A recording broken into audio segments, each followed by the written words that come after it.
በግል ህይወታችን የተቀደሰን ቤተ መቅደሶች እንድንሆን የሚያደርገን መንፈስ ቅዱስ። ስለዚህ ያ መንፈስ ቅዱስ በእኛ ህይወት ውስጥ ያለው ያ መንፈስ ቅዱስ የእግዚአብሔር መንፈስ ስለ መዳናችንና ስለ ደህንነታችን እርግጠኝነት ይነግረናል ወይም ያስተምረናል። በውስጣችን ልጆች መሆናችንን አባት ብለን እንድንጮህ የልጅነትን መንፈስ መቀበላችንን አያችሁ እርግጠኛ መሆን እንችላለን። በውስጣችን ውስጥ ያለው መንፈስ ቅዱስ ስለ መዳናችን ምስክር ነው። ያዳነን ጽድቁን ትቶ አይደለም፣ ኃጢአት ላይ ፈርዶ ነው አይደል እንዴ? ልጁን በመስቀል ላይ ገድሎ ነው ያዳነን አይደል? ያዳነን ልጁን በመስቀል ላይ ሰውቶ ነው። ኃጢአታችንን በእንጨት ላይ ልጁ ተሸክሞ ነው።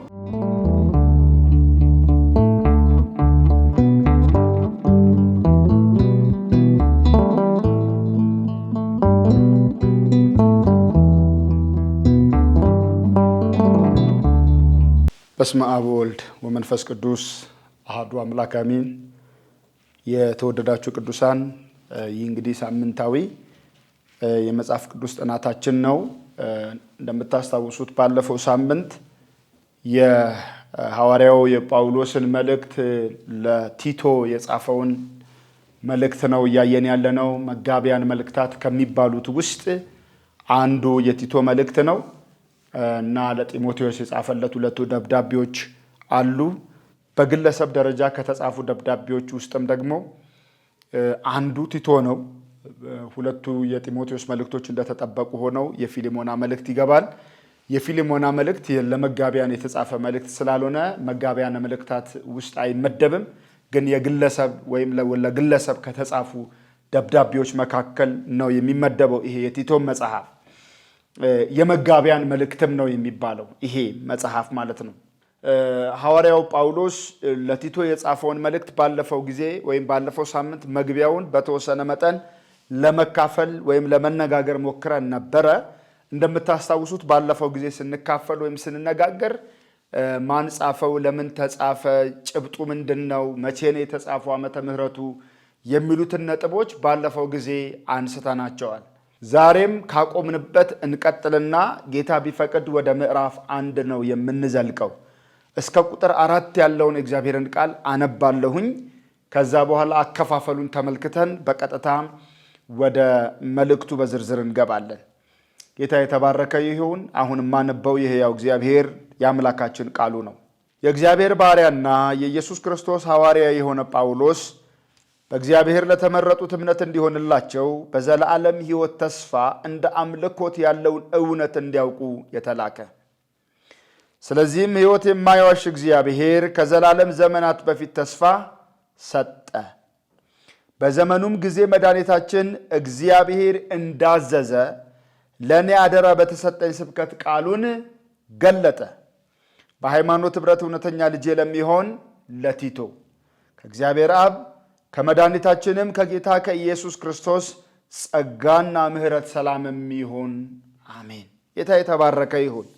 እንግዲህ ባለፈው ጊዜ እንዳየነው የቲቶ ወደ ቀርጤስ የተቀመጠበት ወይም ሐዋርያው ጳውሎስ ቲቶን ቀርጤስ ላይ ትቶት የሄደበት መሰረታዊ ነገር አንዱ ሽማግሌዎችን ወይም የቤተ ክርስቲያን መሪዎችን መሾም ነው። ሌላኛው ለማስተማር ነው። ሌላኛው ደግሞ ስህተትን ለማረም ነው። በሌላ ሁኔታ ደግሞ አሳቾችን ለመግለጥ ነው። እነዚህ አራቱ ነገሮች ይሄ ሽማግሌዎችን መሾም፣ ማስተማር፣ አሳቾችን መግለጥ፣ እንደገና ስህተትን ማረም የቲቶ ኃላፊነት ነው። በቀርጤስ ውስጥ ሲቀመጥ ይህ ዋና ነገር ነው። ለምንድን ነው እሱ ሽማግሌዎችን መሾም ያስፈለገው? እንመጣበታለን። ቁጥር 5ን በምናይበት ጊዜ ቤተ ክርስቲያን የክርስቶስ የአካሉ ናት። እንደምናውቀው እሱ የቤተ ክርስቲያን ራስ ነው። ቤተ ክርስቲያን ደግሞ አካሉ ናት። እቺ ቤተ ክርስቲያን ዓለም አቀፋዊትና አጥቢያ ናት። እንደምታውቁት በሁለት ነገሮች ነው የምትታየው። በዓለም አቀፍ ገጽታ ጌታ ኢየሱስ ራስ የሆነላት በሁሉም የሰው ልጆች በሚኖሩበት ዓለም ላይ ያለች ናት። ክብርት ጉባኤ ናት ማለት ክብርት ቤተ ክርስቲያን ናት። እቺ በሁሉም ስፍራ ምናውቃቸው ማናውቃቸውም ሰው ይኖርበታል ብለን ማንጠረጥርበትም ቦታ ግን በክርስቶስ ኢየሱስ የሚያምኑ ሊኖሩ ይችላሉ። ጥቁር፣ ነጭ፣ ወፍራም፣ ቀጭን ሳይል የትኛውንም ባህል የትኛውንም መልክዓ ምድር አቋርጣ የምትገኝ ናት በመላው ዓለም ላይ ያለች ቤተክርስቲያን። ይህም ብቻ ሳይሆን ድል ነሽዋ ቤተክርስቲያን፣ በሰማያት ያለች የበኩራት ማህበር፣ እነዛ ሁሉ ቤተክርስቲያን ናቸው። ክርስቶስ የዛ ሁሉ ምንድነው? የአካል ራስ ነው። ነገር ግን ቤተክርስቲያን እቺ በትግል ላይ ያለች ወይም ዘ ፋይተር ቸርች የምትባል እቺ በዚህ ምድር ላይ ያለች ቤተክርስቲያን ራሷን የምትገልጠው በአጥቢያ ገጽታ ነው እንደምታውቁት። እና በአጥቢያ ገጽታ ራሷን ስትገልጥ ወይም በሎካል ማለት ነው። ሎካሊ በሁሉም ቦታ ለምሳሌ በአዲስ አበባ ውስጥ በተለያዩ ክፍሎች በሃያት፣ በቀበና፣ በመገናኛ በእንዲህ አይነት ሁኔታ ራሷን የምትገልጥ ማለት ነው። በክፍላት ሀገሮች በተለያዩ ሁኔታ በአሜሪካ፣ በአውሮፓ፣ በዲሲ በምናምን እያለን የምንገልጠው በሎካሊ ራሷን የምትገልጥ ጉባኤ አለች። ይቺ ቤተክርስቲያን ግለሰቦች የኔ ናት ብለው ሊመሯት አይገባም ወይም አይችሉም። እንዴት ነው የሚሆነው? የዛች አጥቢያ ጉባኤ መሪዎች ይኖሯታል። እነዛ ሽማግሌዎች ይባላሉ። ለምን ከተባለም በቤተ ክርስቲያን ውስጥ ታስታውሱ እንደሆን በእኛም የመጽሐፍ ቅዱስ ጥናታችን ቤተ ክርስቲያን የሚል ትምህርት ተምረናል እና ልዩ ልዩ ውሳኔዎች ይወሰናሉ ከአጥቢያ ጉባኤ።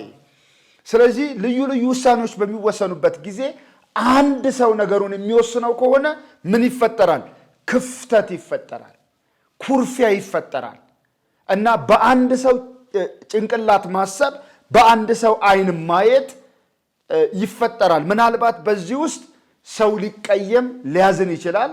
አንዱም ሰው ደግሞ ይሁነኝ ብሎ ባይሆንም በውሳኔዎቹ ሊሳሳት ይችላል። ስለዚህ በምንም ሁኔታ ውስጥ አንድ ሰው ቤተክርስቲያንን አይመራትም። በነገራችን ላይ የቤተክርስቲያን አስተዳደርን በምናይበት ጊዜ ብዙ ጊዜ በግለሰብ ደረጃ ያለ ውሳኔ ወይም በግለሰብ ያለ ነገርን መጽሐፍ ቅዱስ ሲደግፍ አትመለከቱም። ስለዚህ በሽማግሌዎች ነው ቤተክርስቲያን የምትመራው። ይሄ አንዱ ነው በቲቶ መልእክት ውስጥ የምናየው። ለመጋቤው በመጋቤ መልእክታት ውስጥ የጢሞቴዎስን መልእክት አንደኛውን ምዕራፍ 3ን ስናይ በኤፌሶን ሽማግሌዎችን እንዴት መሾም እንዳለበት መመሪያ ሲሰጥ ነው የምንመለከተው። ራሱ ሐዋርያው ጳውሎስም በሐዋርያት ሥራ መጽሐፍ ላይ ስናይ ካገለገላቸው በኋላ ሽማግሌ እንደሾሙላቸው የሐዋርያት ሥራ መጽሐፍ ይነግረናል። እና በዋናነት ቲቶ ቀርጤስ ውስጥ የተቀመጠው ለዚህ ዓላማ ነው። እሱ የቤተ ክርስቲያኒቱ መጋቢ አይደለም፣ በሐዋርያዊ ስልጣን የተላከ አገልጋይ ነው። ይሁን እንጂ ግን ምንድነው የሚያደርገው? የቤተ ክርስቲያኒቱን መሪዎች በመሾም ምን ያደርጋል? ይሄዳል ማለት ነው። ቲቶ ኃላፊነት ለጊዜው ተሰጥቶት ያችን ቤተ ክርስቲያን ያገለገለ ወንድም ነው።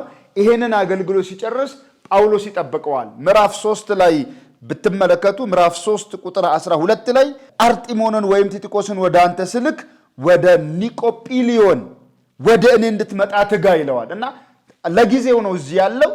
ይሄንን ትቶ ወይም አደራይቶ የተሰጠውን ኃላፊነት ፈጽሞ ሲያበቃ ኒቆጵልዮን ሄዶ ከጳውሎስ ጋር ይገናኛል ማለት ነው ቲቶ። እና በጣም ደስ የሚያሰኝ መልእክት ነው።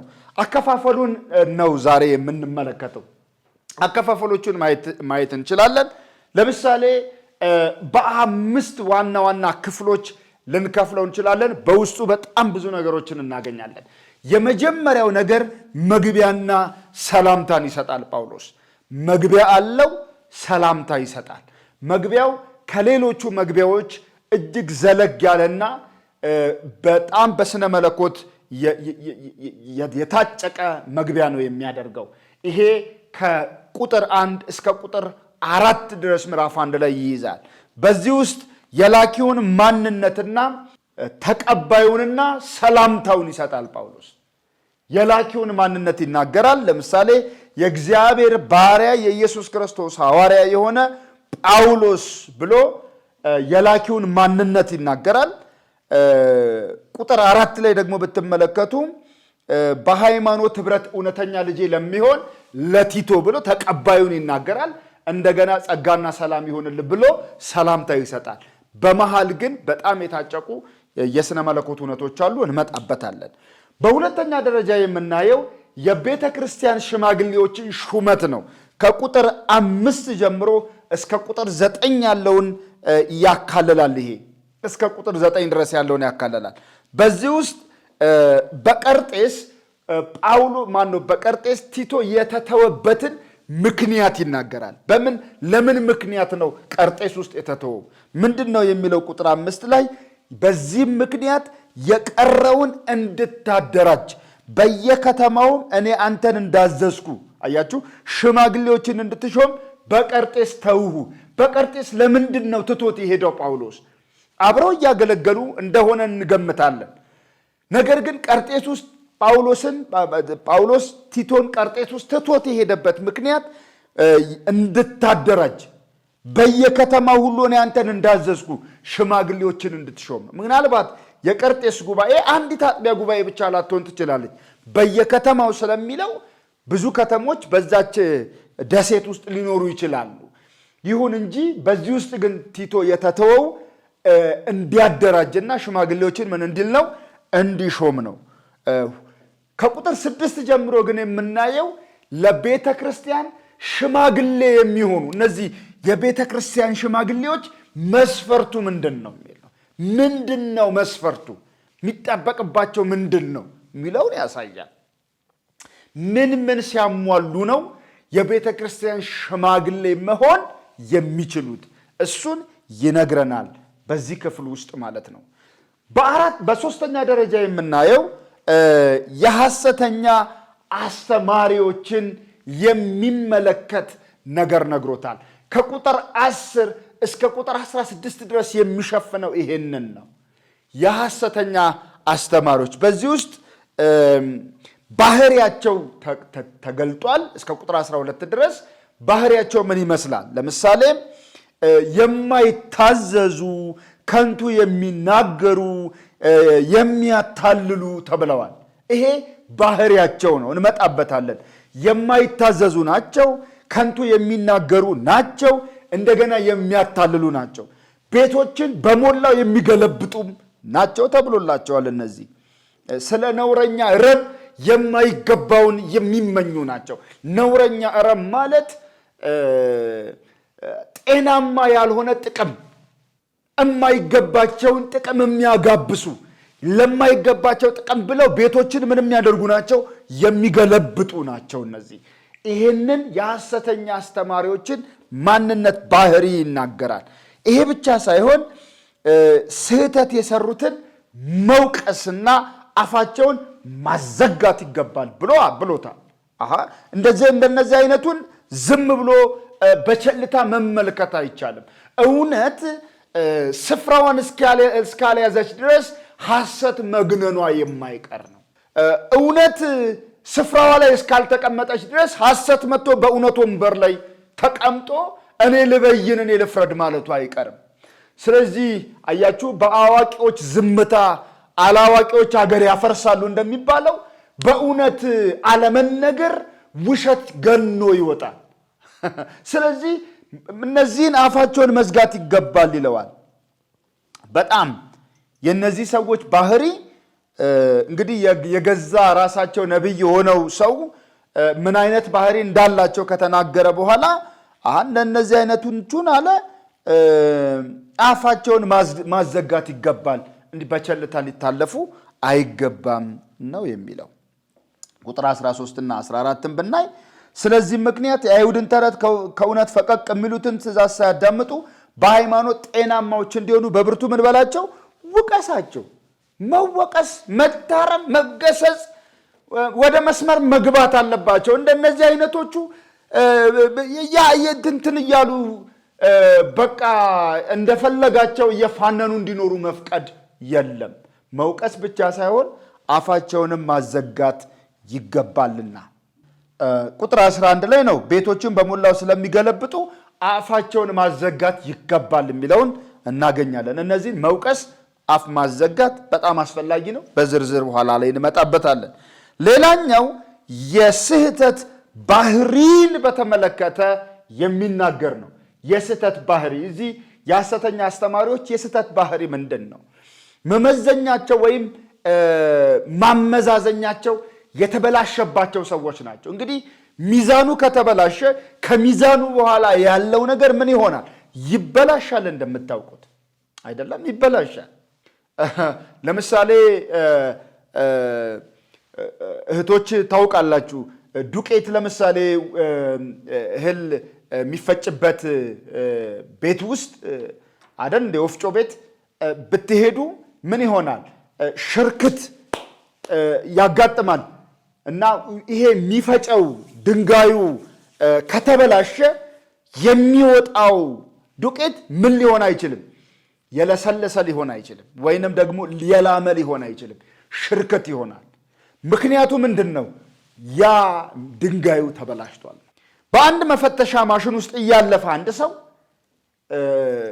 መፈተሻ ማሽኑ ከተበላሸ ውጤቱ የተከለከሉ መሳሪያዎች ሊገቡ ይችላሉ። ስለዚህ እነዚህ ሰዎች ሁሉ ለንጹዎች ንጹህ ነው፣ ለማይታዘዙና ለርኩሳን ለማያምኑ ግን ንጹህ የሆነ ምንም የለም። ኦልሬዲ ምን ሆኗል? በቃ እንትናቸው ህሊናቸውም ሐሳባቸውም ምን ሆኗል? ረክሷል ነው ማለት። አእምሯቸውና ህሊናቸው ረክሷል።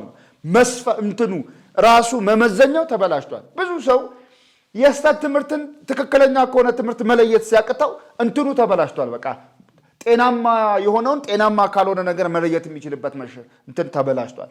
እነዚህ ሐሰተኛ አስተማሪዎች ነገራቸው ሁሉ የተበላሻቸባቸው ሰዎች ናቸው።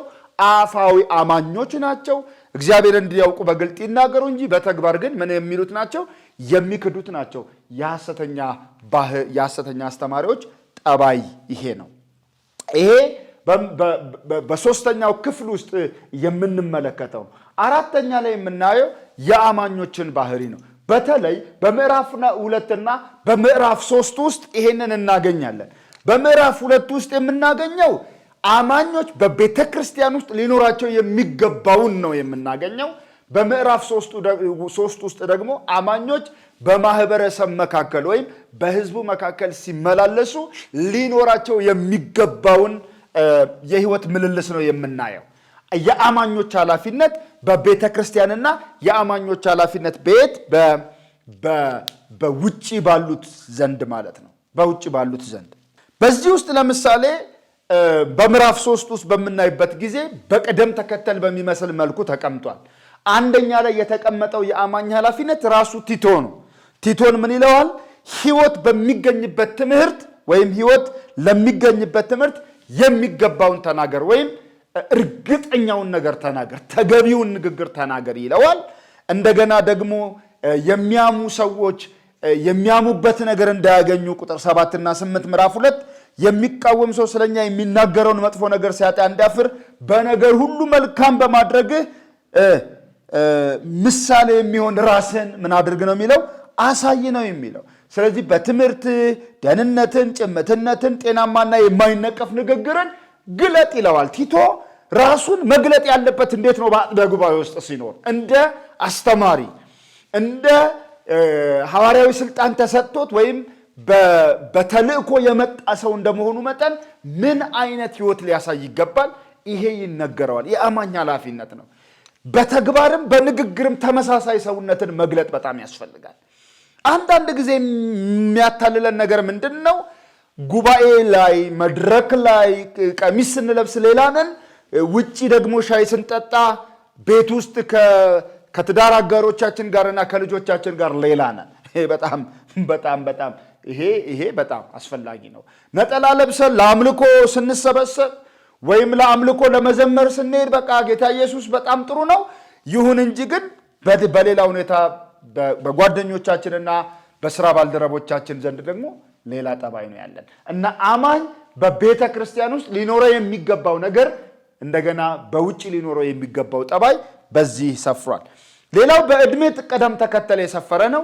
ሽማግሌዎች አሉ፣ አሮጊቶች አሉ፣ ቆነጃጅት አሉ፣ ወጣቶች አሉ፣ ባሮች አሉ በኋላ ላይ እና ይሄ በጣም ደስ የሚያሰኝ ክፍፍል ነው። በኋላ ላይ የምንመለከተው ማጠቃለያና ቡራኬ ነው። በማጠቃለያ ውስጥ እንግዲህ ጳውሎስ እያጠቃለለ ይመጣል። መልእክቱን ሰብሰብ ያደርገዋል፣ ያጠቃልላል። ቡራኬ ሰጥቶ የመልእክቱ መደምደሚያ ይሆናል። በምዕራፍ 1 እስቲ እንጀምር። ምዕራፍ 1 ውስጥ ምንድነው የምናገኘው ነገር? ምዕራፍ 1 ብለን እንጀምር።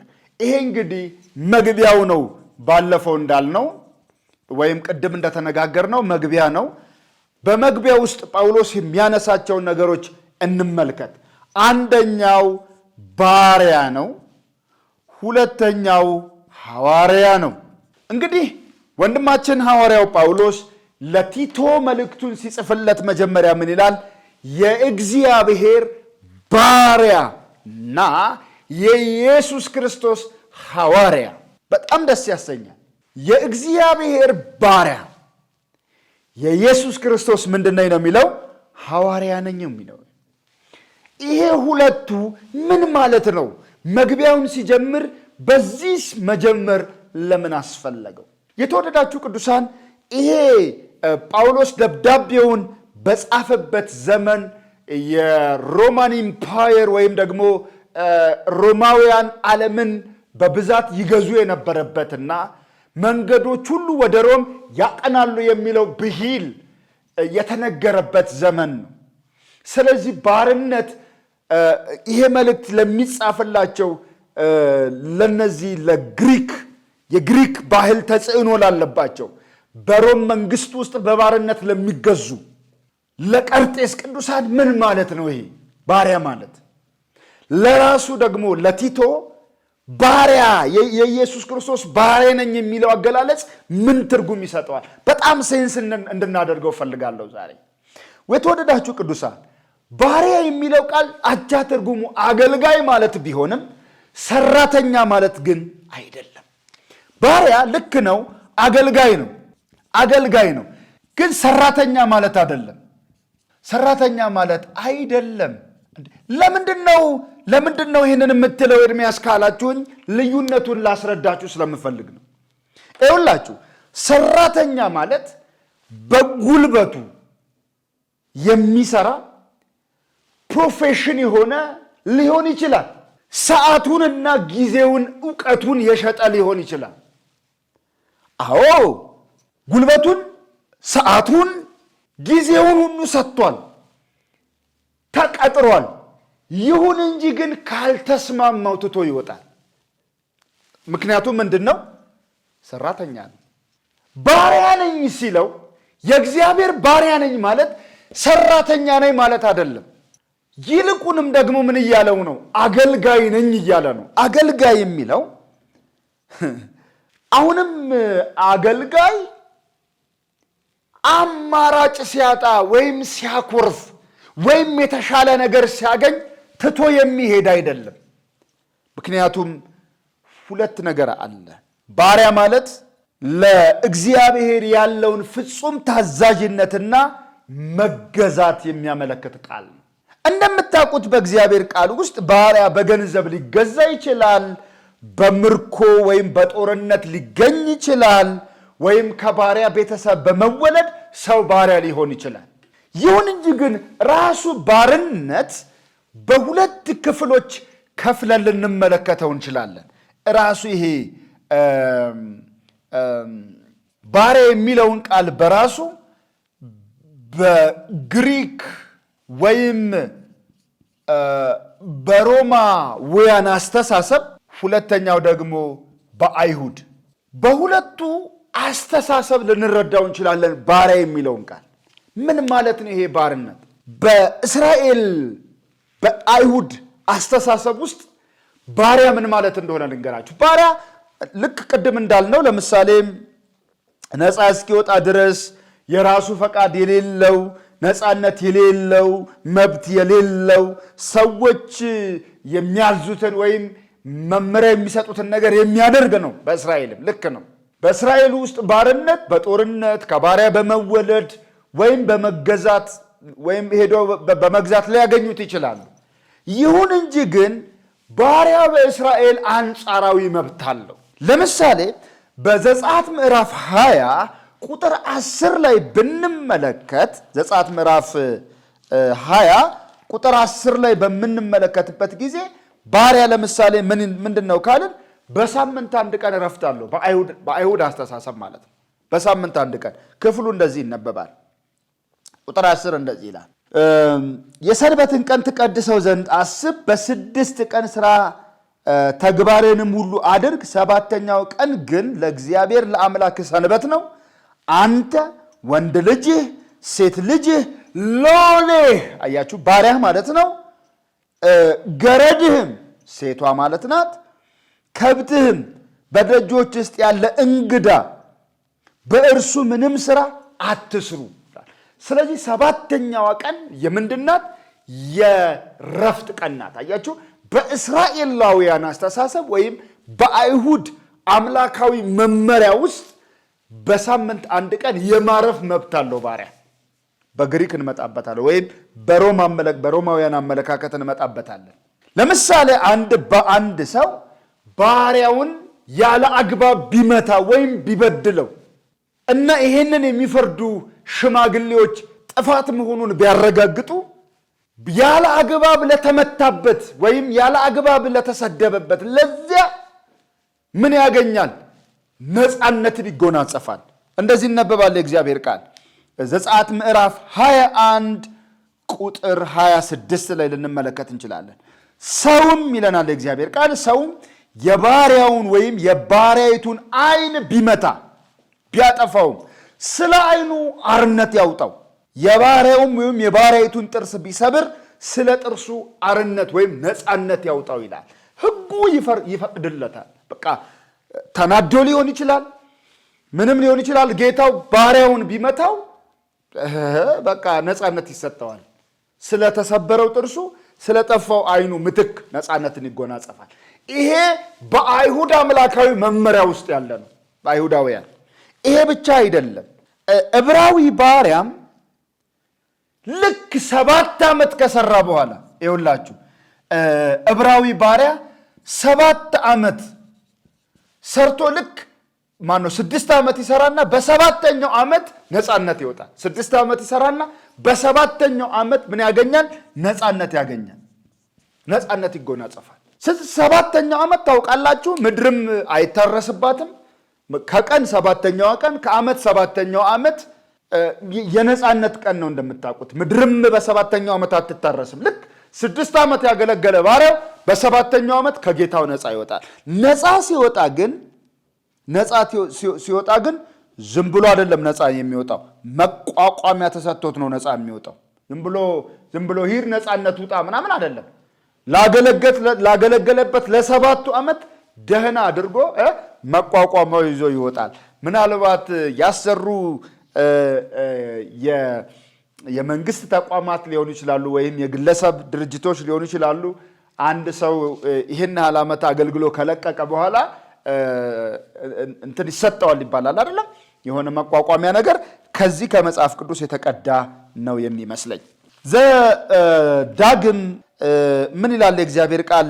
ከቁጥር 12 ጀምሮ ባነበው አንተም ወንድምህ ዕብራዊ ወይም ዕብራዊቱን ብትገዛ 6 ዓመት ያገልግልህ፣ በሰባተኛው ዓመት ከአንተ ዘንድ አርነት አውጣው። ከአንተም ዘንድ አርነት ባወጣኸው ጊዜ ባዶውን አትስደደው። ድንጋህ ከአውድማ ከወይንህ መጥመቂያ ትለግስለታለህ። አምላክ እግዚአብሔር እንደባረከ መጠን ትሰጠዋለህ። ለምን? አንተም በግብፅ ምድር ባሪያ እንደነበርክ አምላክ እግዚአብሔር እንዳዳነህ አስብ። ስለዚህ እኔ ዛሬ ይህንን ነገር አዘዝኩ ይላል። በጣም አስደናቂ ነው። በጣም አስደናቂ ነው። ነፃነት ሲወጣ ዝም ብሎ እያጨበጨበ በቃ ምናምን ሊወጣ አይችልም። አገልግሏልና መቋቋሚያ ገንዘብ ይሰጠዋል። ግን አይ ነፃ መውጣት አልፈልግም፣ ከአንተ ጋር ሁልጊዜ አብሬ መኖር ፈልጋለሁ ብሎ ቢል ደግሞ ስለዚህ መኖርች ፈልጋለሁ ካለ ምንም ማረጋ አይከለከልም። ቀኝ ጆሮን ይበሳና ለዘላለም ባሪያ ሆኖ ቤት ይኖራል። በጌታው ቤት ውስጥ ለመኖር ይችላል። ችግር የለውም። ይሄ እንግዲህ አይሁዳዊ ሆነው የባሪያ አገዛዝ ስርዓት ነው። ሪላቲቭሊ ነፃነት አለው። አሁን ንጽጽሩን ከሮማውያን ወይም በግሪክ ሮማን ኤምፓየር ውስጥ ካሉ ሰዎች አንፃር ደግሞ እንመልከተው። በሮማስ የባሪያ አያያዝ ምን ይመስላል?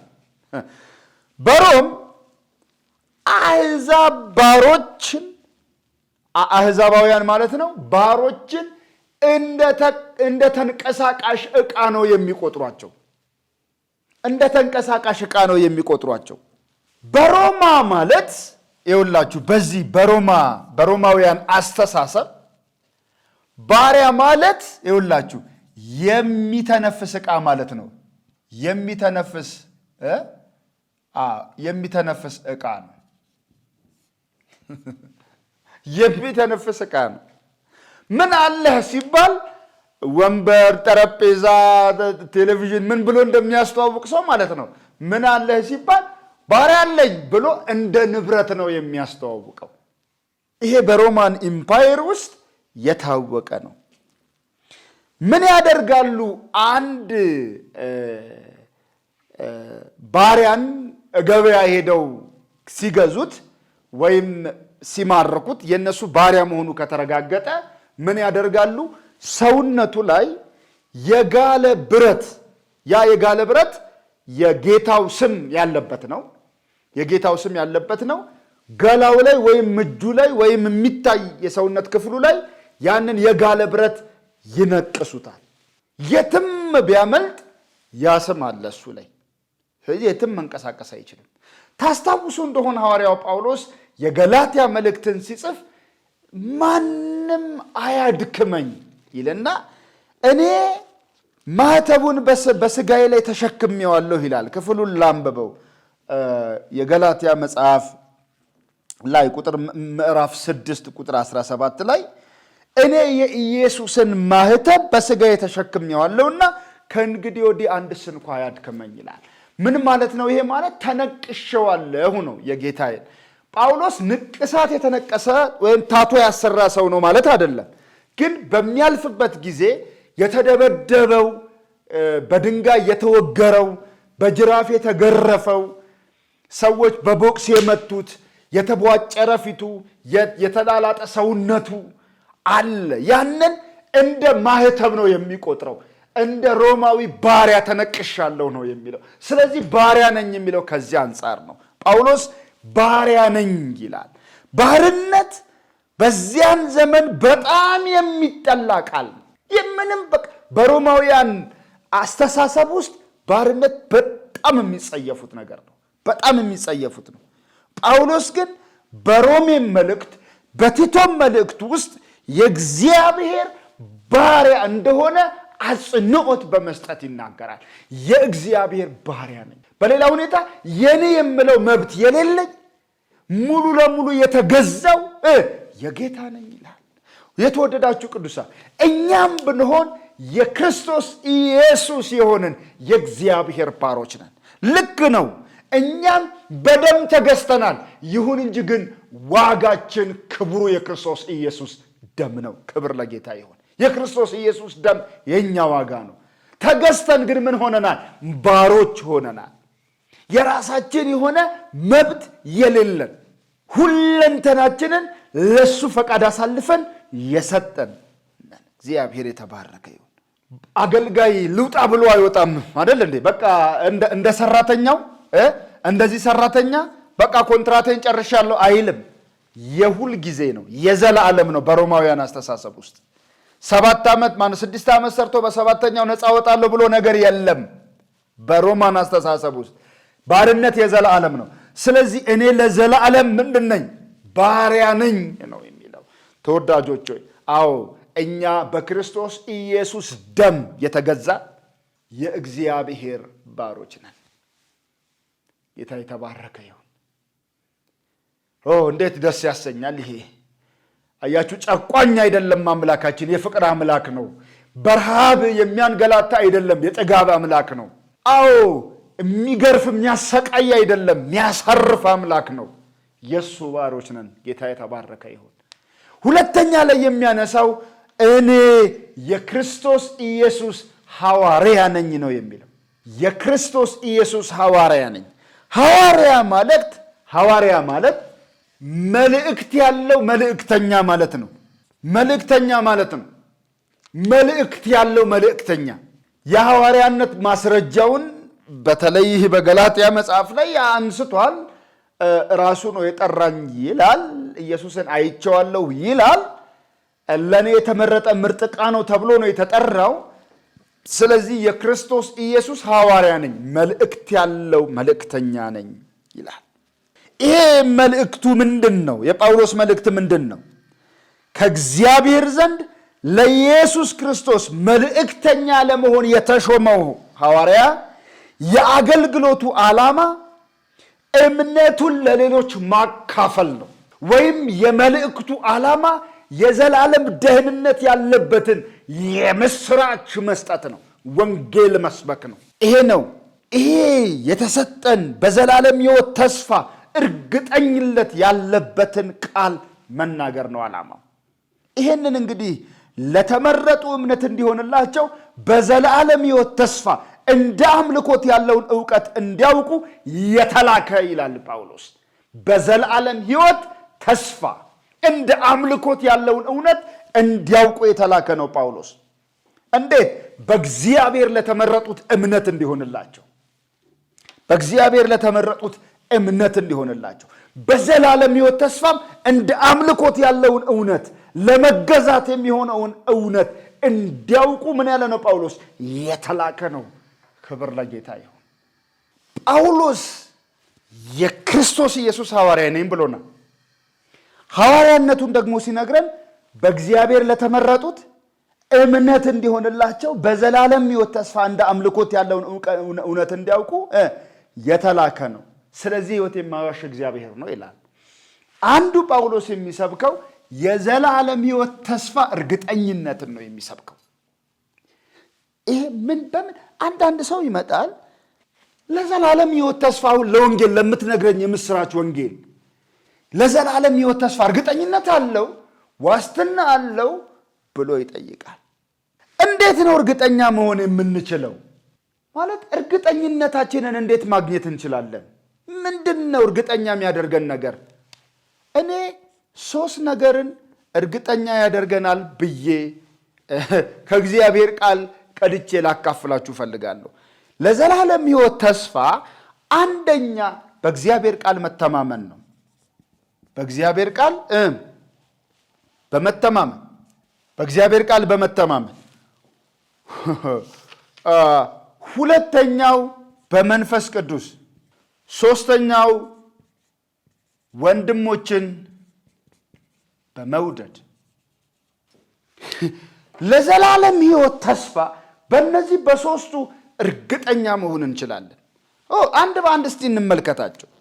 የሰው ቃል አይታመንም እንደምታውቁት፣ እግዚአብሔር ግን ታማኝ አምላክ ነው። እግዚአብሔር አይዋሽም። ለዘላለም ሕይወት ተስፋ እርግጠኛ የምሆነው በምንድን ነው? ወይም እንዴት ነው እርግጠኛ ልሆን የምችለው? የዘላለም ሕይወት አለህ ይለኛል የእግዚአብሔር ቃል። በምን እርግጠኛ መሆን እችላለሁ ብንል እርግጠኛ መሆን የምንችለው እግዚአብሔር አይዋሽም። የማይዋሽ እግዚአብሔር የሚናገረውን ልናምን እንችላለን። ዕብራውያን ምዕራፍ 6 ቁጥር 18 ላይ የእግዚአብሔር ቃል ምን ይላል? ዕብራውያን ምዕራፍ 6 ቁጥር 18 እግዚአብሔር የተስፋውን ቃል ለሚወርሱ ፈቃዱ እንደማይለወጥ አብልጦ ሊያሳያቸው ስለፈቀደ እግዚአብሔር ሊዋሽ በማይችል በሁለት በማይለወጥ ነገር በፊታችን ያለውን ተስፋ ለመያዝ ለሸሸን ለኛ ብርቱ መጽናናት ይሆንልን ዘንድ በመሐላ በመካከል ገባ ይላል። ሊዋሽ አይችልም። እግዚአብሔር ሊዋሽ አይችልም። ዘኍልቍ መጽሐፍ ላይ ብንመለከት እግዚአብሔር አይዋሽም ተብሎ ተጽፏል። በእርግጥ እግዚአብሔር እውነተኛ ነው። እንግዲህ ዲያብሎስ ሐሰተኛ የሐሰት አባት ነው። እግዚአብሔር ግን እውነተኛ አምላክ ነው እንደምታውቁት። የእግዚአብሔር ቃል ምን ይላል? ዘኍልቍ ምዕራፍ 23 ቁጥር 19 ላይ ሐሰትን ይናገር ዘንድ እግዚአብሔር ሰው አይደለም ተብሎ ተጽፏል። ሐሰትን ይናገር ዘንድ እግዚአብሔር ሰው አይደለም። ስለዚህ በሚናወነበው በምንሰማው የእግዚአብሔር ቃል ላይ እርግጠኛ መሆን እንችላለን። ታስታውሳላችሁ የእግዚአብሔር ቃል እውነት ነው። እግዚአብሔር አይዋሽም። የእግዚአብሔር ቃል ለዘላለም የጸና ነው፣ የጸና ግንብ ነው ተብሏል። የእግዚአብሔር ቃል የጸና ግንብ ነው። ስለዚህ እግዚአብሔር በቃል ውስጥ ምን ብሎናል? ልንተማመንበት የምንችለው የእግዚአብሔር ቃል ምን ይልበል? የዮሐንስ ወንጌል ምዕራፍ 3 ቁጥር 16 ላይ በእርሱ የሚያምን ሁሉ የዘላለም ሕይወት እንዲኖረው እንጂ እንዳይጠፋ የሚል ቃል አለ። የዘላለም ሕይወት እንዲኖረው እንጂ እንዳይጠፋ አንድያ ልጁን እስኪሰጥ ዓለምን እንዲሁ ወዷል። ያ ብቻ አይደለም። ኢየሱስ ምን ብሎናል? እኔም መንገድ እውነትና ሕይወትም ነኝ፣ በእኔ በቀር ወደ አብ የሚመጣ ማንም የለም ብሎናል። ኢየሱስ መንገድ ከሆነ በእርሱ ላይ ሄደን ወደ አብ እንደርሳለን። እውነት ከሆነ እሱን እናምነዋለን። ሕይወት ከሆነ በእርሱ ሞት ተወግዶልናል። ይሄንን እናምናለን። ሌላም የእግዚአብሔር ቃል ላይ ማየት ትችላላችሁ። ኢየሱስ የዘላለምን ሕይወት እሰጠዋለሁ ከእጄ ማንም አይነጥቀውም የሚል ዋስትና ሰጥቶናል። ስለዚህ የእግዚአብሔር ቃል የምንተማመንበት ነው። የጌታን ስም የሚጠራ ይድናል ይላል የእግዚአብሔር ቃል። ይድናል ካለ እንግዲህ ይድናል። ስለዚህ የዘላለም ሕይወት ዋስትና ያለው በእግዚአብሔር ቃል ላይ ነው። አዎ ሰው ዛሬ ይወዳል፣ ነገ ይጠላል። አሁን ያቅፋል፣ አሁን ይገፈትራል። ሰው አሁን ይሰጣል፣ አሁን ሌላ ነገር ያደርጋል። ሰው ቃል የገባውን ሳይፈጽም ገና ቃሉ ገና የፈረመው ፊርማው ሳይደርቅ ሐሳቡን ሊቀይር ይችላል። እግዚአብሔር ግን ይዋሽ ዘንድ ሰው አይደለም። ጌታን የሚያምን የሚጠራውም ሁሉ ይድናል ካለን ሮሜ ምዕራፍ 10 ላይ ቁጥር 9 በቃ ጌታን የሚጠራ ይድናል ካለ ይድናል። ስለዚህ በክርስቶስ ታምናለህ ወይ ነው? ታምናለህ? እንደዛ ከሆነ ጌታ እንደሆነ ትመሰክራለህ። እንደዛ ከሆነ ድነሃል። ይሄ ብቻ አይደለም። ያን የምናደርግ ከሆነ ቃሉ የታመነ ስለሆነ ለመዳናችን እርግጠኛ መሆን፣ ሰው ለመዳኑ እርግጠኛ መሆን ይችላል። ያለ መጥፋት ዋስትና ያለበት የእግዚአብሔር መንግስት ውስጥ እንደገባ እርግጠኛ መሆን ይችላል። ሁለተኛው የዘላለም ሕይወት ተስፋ እርግጠኛ የምንሆነው በምንድን ነው ከተባለ በመንፈስ ቅዱስ ነው። እንግዲህ የመዳናችን ማረጋገጫ ነው መንፈስ ቅዱስ። እንደምታውቁት በአንደኛ ዮሐንስ መጽሐፍ ምዕራፍ 5 ላይ ቁጥር 10ን ብንመለከት የእግዚአብሔር ቃል በእግዚአብሔር ልጅ የሚያምን በነፍሱ ምስክር አለው። በእግዚአብሔር የሚያምን እግዚአብሔር ስለ ልጁ የመሰከረውን ምስክር ስላላመነ ሐሰተኛ አድርጎታል። እግዚአብሔር የዘላለምን ሕይወት እንደሰጠን ይህም በልጁ እንዳለ ምስክሩ ይህ ነው ይለንና ልጁ ያለው ሕይወት አለው፣ የእግዚአብሔር ልጅ የሌለው ሕይወት የለውም ይለናል። ምስክሩ ይህ ነው። ምስክሩ ማን ነው? መንፈስ ቅዱስ። መንፈስ ቅዱስ ምን ይላል? ሮሜ ምዕራፍ 8 ቁጥር 16 ላይ ያ መንፈስ ቅዱስ ለመንፈሳችን ልጅ መሆናችንን ይመሰክራል። ስለዚህ መንፈስ ቅዱስ በውስጣችን ውስጥ ምስክርነትን የሚሰጥ ሕያው መንፈስ ነው። ኢየሱስ ምን አለ? ወደ እናንተ ይመጣል የተባል ነው። ያ የምንጠብቀው የተስፋ መንፈስ ቅዱስ በእናንተ ውስጥ ስለሚኖር በውስጣችሁ ስለሚኖር የተባል ነው። እንደገና በእናንተ መካከል ስለሚሆን የተባል ነው። አያችሁ፣ በግል ሕይወታችን የተቀደሰን ቤተ መቅደሶች እንድንሆን የሚያደርገን መንፈስ ቅዱስ ነው። ስለዚህ ያ መንፈስ ቅዱስ በእኛ ሕይወት ውስጥ ያለው ያ መንፈስ ቅዱስ የእግዚአብሔር መንፈስ ስለ መዳናችንና ስለ ደህንነታችን እርግጠኝነት ይነግረናል ወይም ያስተምረናል። የእግዚአብሔር መንፈስ በውስጣችን ልጆች መሆናችንን አባት ብለን እንድንጮህ የልጅነትን መንፈስ መቀበላችንን አያችሁ እርግጠኛ መሆን እንችላለን። በውስጣችን ውስጥ ያለው መንፈስ ቅዱስ ስለ መዳናችን ምስክር ነው። ጥያቄው የዘላለም ሕይወት ተስፋ አለኝ ወይ እርግጠኝነት አለኝ ወይ ብለህ ብትጠይቀኝ ወይም ብለሽ ብትጠይቅኝ አዎ አለሽ። መንፈስ ቅዱስ ይመሰክርልሻል። ማይመሰክርልሽ ከሆነ ክርስትናሽን ሄደሽ ቼክ አድርገው። ልጅ መሆንህን ትጠራጠራለህ። ምንም ነገር አይሰማህም። እርግጠኝነት፣ በእግዚአብሔር ማረፍ፣ ልጅ መሆን፣ በክንዶቹ ላይ መንጋለል። ስለዚህ የእግዚአብሔር መንፈስ መሰክራል። ሌላኛው እኛ ራሳችን የምናውቀው ነው። ይሄ ወንድሞችን መውደድ ነው። ለወንድሞች ያለን ፍቅር ከዳንን በኋላ ለወንድሞች ፍቅር ይኖረናል። አንደኛ ዮሐንስ ምዕራፍ 3 ላይ የሚለውን ላስታውሳችሁ ቁጥር 14 ላይ እኛ ወንድሞችን የምንወድ ስለሆነ ከሞት ወደ ሕይወት እንደተሻገርን እናውቃለን ነው የሚለው። ወንድሞችን የምንወድ ስለሆነ ከሞት ወደ ሕይወት እንደተሻገርን በነገራችን ላይ ክርስቲያን ወንድም ልውደድ ብሎ አይጸልይም። ፍቅር ስጠኝ ተብሎ አይጸለይም። ባህሪ ነው የተካፈልነው። ልብ በል። አንድ ምሳሌ ልንገራችሁ። ማንም ሰው ከእናቱ ማህፀን የወጣ ልጅን ጡት እንዴት እንደሚጠባ ያስተምረው። ልጁ ራሱ በሚያስደንቅ ሁኔታ ከማህፀን እንደወጣ በቃ የሚጠባውን ጡት ፍለጋ አፉን በዚህና በዚህ ሲያዞር ታዩታላችሁ። የትኛውም ፕሮፌሰር ለአሳ በባህር ውስጥ መዋኘትን አያስተምራትም። የትኛውም ሰው የትኛውም ሊቅ ንስርን በሰማይ መብረር አያስተምራትም። ይሄ ባህሪ ነው። ቀሏቸው ያደርጉት። ዳግመኛ ስንወለድ አያችሁ፣ ያ የእግዚአብሔር ፍቅር በላያችን ሲፈስብን አያችሁ፣ ከተወለድንበት ከዚያ ከዳግመኛ ልደት ባህሪ በተነሳ በመነጨ መንገድ ለወንድሞች ፍቅር ይኖረናል። ይሄ ከየት መጣ እንዴት ሆነ ብቻ አናውቅም። በውስጣችን ግን ሲሞላ ይታወቀናል። ህብረት ማድረግ፣ በሌላው ስኬት መርካት፣ በሐዘኑ ማዘን፣ በጉዳቱ መጎዳት፣ ሆን ብሎ በሰዎች ላይ አለመክፋት፣ ይሄ የዳግመኛ መወለድ ውጤት ነው። አንዳንዴ ይገርመናል። በቋንቋ በብሔር በምናምን እንዴት ወደድኩት እንላለን። እቀንና እንናፈቃቀል ማለት መነፋፈቅ አለ በመካከላችን። ያ እንዴት ሆነ? ዳግመኛ ስለተወለድን ነው። ስለዚህ በዚህ ዳግመኛ መወለዳችንን እናውቃለን። ስለዚህ የመዳን ዋስትና ምንድን ነው ብሎ ለሚጠይቅ ሰው ዛሬ ድኛለሁ ግን ነገ ልጠፋ እችላለሁ ቢል ክርስቲያን ተው እንጂ እንደሱ አይደለም እንለዋለን። ዋስትናውን ልንነግረው እንችላለን። አንድ ሰው ልክ እንደ ብር እኮ አይደለም። ብር ዛሬ አግኝቼ ነገ ላጣ እችላለሁ ትላለህ፣ ምክንያቱም ስር የለውም የሚያልቅ ነገር ነው። ይሄኛው ግን እንደሱ አይደለም። የዘላለም ሕይወት ዋስትና ለዘላለም የሚቆይ ነው። ለዘላለም የሚቆይ ነው። ራሱ የዘላለም ሕይወት ነው የሚባለው። ኢየሱስ ምን አለ? የዘላለምን ሕይወት እሰጣችኋለሁ እንጂ ኮንትራት አይደለም። ከኛ ጋር የዘላለም እግዚአብሔር የተፈራረመው ኮንትራት አይደለም እግዚአብሔር የተፈራረመው። ስለዚህ የመዳኑ መሰረት፣ ምንጩ፣ ፍላጎቱ፣ ሐሳብ ሁሉ የመጣው ከራሱ ነው። የዮሐንስ ወንጌል ምዕራፍ 15 ላይ ልትመለከቱ ትችላላችሁ። ይሄንን የዮሐንስ ወንጌል ምዕራፍ 15 ቁጥር 16 ላይ እኔ መረጥኳችሁ እንጂ እናንተ አልመረጣችሁኝም። ልብ በል። አብ በስሜ የምትለምኑትን ሁሉ እንዲሰጣችሁ ልትሄዱና ፍሬ ልታፈሩ ፍሬያችሁም ሊኖር ሾምኳችሁ። ሲጀመር እናንተ አይደላችሁም የመረጣችሁኝ እኔ ነኝ ነው የሚለን እግዚአብሔር። ጌታ ኢየሱስ እንደሱ ነው ያለን። እኔ ነኝ የመረጥኳችሁ። የዘላለም ሕይወት እኮ አድነን በሚል ጩኸት በቃ መንበሩን ነቅንቀን ምናምን አይደለም የተሰጠን ነው። በራሱ ፈቃድ ነው የተሰጠን። የዘላለም ሕይወት ከራሱ የመነጨ ነው።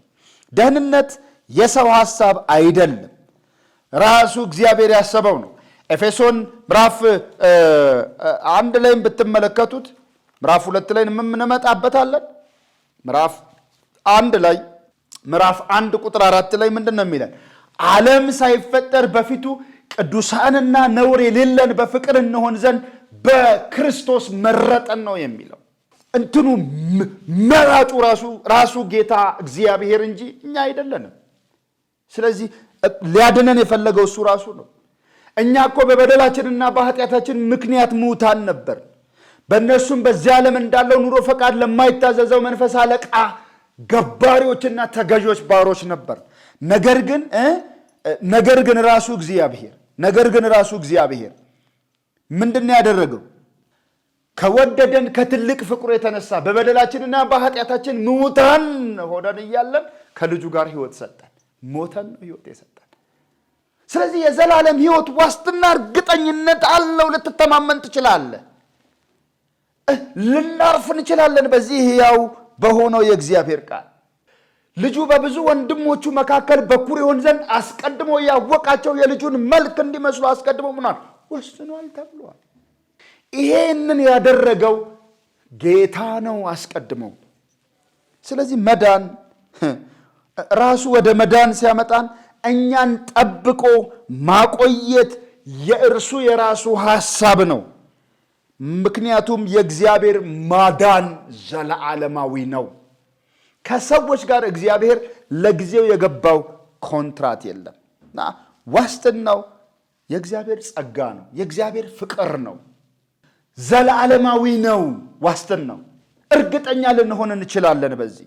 እግዚአብሔር ፍቅሩን የመሰረተው በእኛ ሁኔታ ላይ አይደለም፣ ጊዜያዊም አይደለም። ይሄ ልብ በሉ፣ ያዳነን በራሱ ፍቅር ነው።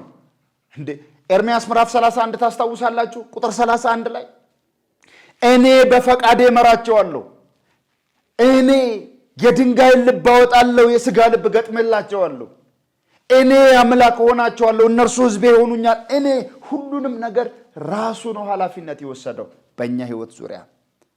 የጠራንም በጸጋ ነው። ማንም እንዳይመካ ከሥራ አይደለም የተባለለት ማለት ነው። ያ የእግዚአብሔር ጸጋ ከዘመናት በፊት ጠርቶናል እና ፍቅሩ ይለወጣል ብለን አንፈራም። የዮሐንስ ወንጌል ምዕራፍ 13 በጣም ደስ ይለኛል ሁልጊዜ ሳነሳው። ምን እንደሚል ታውቃላችሁ? የወደዳቸውን እስከ መጨረሻው ወደዳቸው። እዚያ እኮ የሚክደው ይሁዳ አለ፣ አሳልፎ የሚሸጠው ይሁዳ፣ እዛ ነገ አላውቅህም ብሎ የሚክደው ጴጥሮስ፣ ጨርቃቸውን ትተው የሚበተኑ ደቀ መዛሙርት አሉ እግራቸውን ሲያጥብ። ግን ምን ይላል ቃሉ? የወደዳቸውን እስከ መጨረሻ ወደዳቸው። በእኛ ሁኔታ ላይ የተመሰረተ ሳይሆን የእግዚአብሔር ፍቅር በራሱ ላይ የተመሰረተ ነው። ስለዚህ ወገኖች ሆይ ከፍቅሩ ምንም ነገር ሊለየን አይችልም። እግዚአብሔር ጻድቅ ነው። ልብ በሉ። ያዳነን ጽድቁን ትቶ አይደለም፣ ኃጢአት ላይ ፈርዶ ነው አይደል እንዴ? ልጁን በመስቀል ላይ ገድሎ ነው ያዳነን አይደል? ያዳነን ልጁን በመስቀል ላይ ሰውቶ ነው። ኃጢአታችንን በእንጨት ላይ ልጁ ተሸክሞ ነው ያዳነን። እንደዚህ ነው ክርስቶስ ስለ ኃጢአታችን ተቀጥቶ መዳናችንን ልናስታውሰው ይገባል። ስለዚህ የእግዚአብሔር ልጆች ነን። የእግዚአብሔር ልጆች ነን እኛ የእግዚአብሔር ልጆች። ማንም ወላጅ ኃጢአት ማነው የሆነ በደል ሲፈጽም ልጁን ይቀየመው ይሆናል። ዲኤንኤውን ግን ከሱ ሊያወጣው አይችልም። ያመኑ የእግዚአብሔር ልጆች ሆነዋል። የዮሐንስ ወንጌል ምዕራፍ 1 ቁጥር 12። ስለዚህ እርግጠኛ ልንሆን እንችላለን በእግዚአብሔር ጸጋ። በእግዚአብሔር ጸጋ ልብ በሉ ጌታ ኢየሱስ ያለውን ከእጄ ማንም አይነጥቃችሁ። እኔ ይህንን ክፍል እንዴት ነው የምንረዳው መሰላችሁ?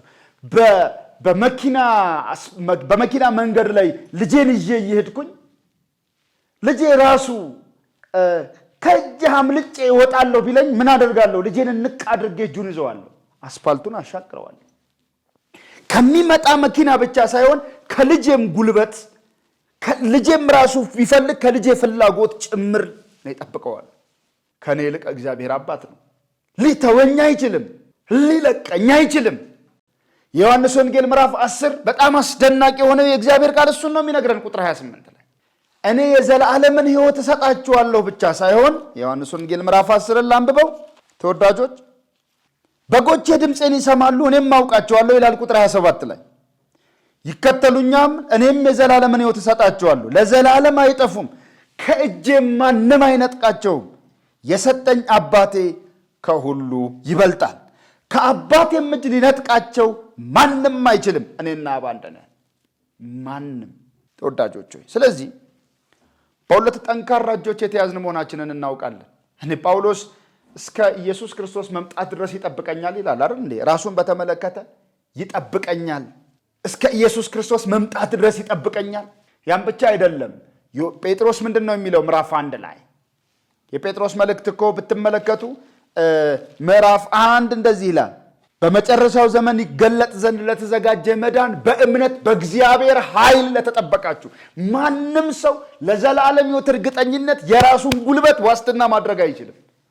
በእግዚአብሔር ነው እየተጠበቅ ነው። ይኸውላችሁ ለመዳን ወይም ይገለጥ ዘንድ ለተዘጋጀ መዳን በእምነት በእግዚአብሔር ኃይል ለተጠበቃችሁ ለእናንተ በሰማይ ቀርቶላችኋል። በእግዚአብሔር ኃይል ተጠብቀን ነው ያለነው። ስለዚህ ጳውሎስ ይሄንን ወንጌል ይሰብካል። እግዚአብሔር አምላካችን አይለወጥም። የማይለወጥ አምላክ ነው እግዚአብሔር። ስለዚህ የማይለወጥ ፍቅር አለው። አያችሁ ጳውሎስ ምን እንደሚል ተመልከቱ። በእግዚአብሔር ለተመረጡት እምነት እንዲሆንላቸው በዘላለም ሕይወት ተስፋ እንደ አምልኮት ያለውን እውነት እንዲያውቁ የተላከ። ስለዚህ ሕይወት የማይዋሽ እግዚአብሔር ከዘላለም ዘመናት በፊት ተስፋ ሰጠ። ክብር ለጌታ ይሁን። የማይለወጥ አምላክ እግዚአብሔር ተስፋ ሰጠ። ተስፋውን በክርስቶስ ኢየሱስ ምን አደረገው? እውን አደረገው፣ ገለጠው። ልንተማመን እንችላለን። እግዚአብሔር የተባረከ ይሁን። የተወደዳችሁ ቅዱሳን በሚቀጥለው ጊዜ ስንገናኝ ከዚህ ክፍል በኋላ ያለውን ሌሎች ክፍሎች ደግሞ ለመካፈል እንጀምራለን። እግዚአብሔር በነገር ሁሉ ጸጋውን ያብዛላችሁ። በእውነት ስላዳነን፣ በቅዱስ አጠራሩ ስለጠራን፣ በክንዶቹ ስለያዘን፣ ከክፉም ስለጠበቀን አምላካችን ክብር ይግባው። ጸጋ ይብዛላችሁ። መልካም ቀን። ቀሪ ፕሮግራማችንን እናከናውናለን። እግዚአብሔር የተባረከ ይሁን።